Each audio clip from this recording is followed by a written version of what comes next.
What is going on, everyone? Chris from Pickdawgz.com. I got a free pick for you from this Tennessee versus Kansas college basketball matchup going down on Wednesday, November 26th, 2025. But before we get to the free pick, if you are looking for my best bets, the games I love the most and the ones that I have the most money on every day, you can find those at Pickdawgz Premium or click the link in the description of this video below.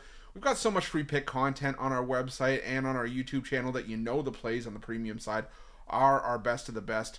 So Pickdawgz Premium is for. I went 9-2 on the premium side in college hoops on Tuesday, so hopefully to keep that rolling into Wednesday.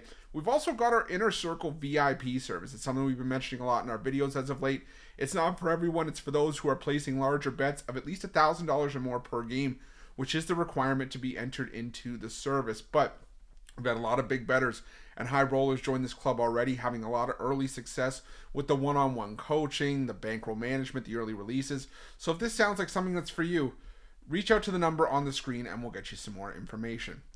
But let's get to this one between the Tennessee Volunteers and the Kansas Jayhawks. It is the third place game of the Players Era Festival. Winner gets 300 grand, loser gets 200 grand. So we'll see how this one shakes out. But Tennessee coming in off their win over Houston, 76-73. They're 7-0 this season. And Kansas on the other side off of a 71-60 win over Syracuse. Almost a carbon copy of their 71-61 win over Notre Dame in the first game of this tournament.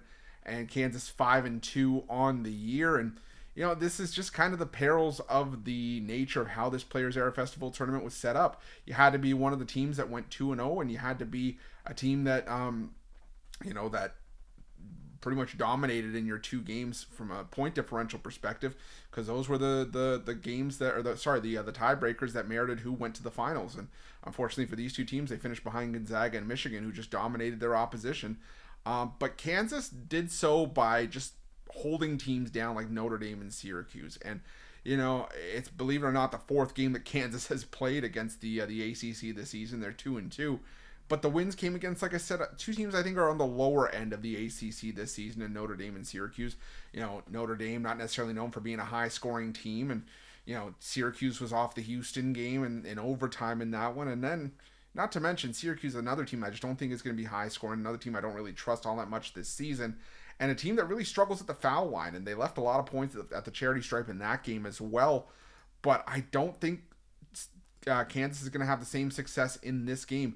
This is a Tennessee team that is ultra effective offensively. You know, they're 14th in adjusted offensive efficiency. They're the best offensive rebounding team in the country through, you know, their first 7 games. Kansas, also a team that's not necessarily forcing turnovers, which is the one area of Tennessee's offense where they really struggle. They can be careless at times with the basketball, but Kansas, you know, just outside the bottom 10 nationally in turnover percentage on defense. So, you know, as much as Kansas can defend well in the open floor, I just don't think Kansas has what it takes here to match the physicality of Tennessee. Even with Tennessee coming off of that Houston win, I think that Tennessee is just the better team in this matchup. And I think this is a game where, you know, Kansas missing Darren Peterson, as I'm still seeing that he is injured and out for this game. I think that's where you're going to really be missing him, missing that scoring punch to be able to try to, you know, cut through this Tennessee defense inside. So I'm going to go with Tennessee here, laying the 3.5. I think that this line is part and parcel because of, you know, coming off of the game over Houston, and you know, just the fact that it's name brand with Kansas. But I'm going to take Tennessee here. That's my free pick. Thank you so much for checking out this free pick video. Let me know who you guys like in this game in the comment section below. And remember, if you're looking for my best bets, you can head to Pickdawgz Premium or click the link in the description of this video below and use the promo code PICK, it's P-I-C-K, at checkout and get 15% off your purchase. Best of luck. We'll see you guys soon.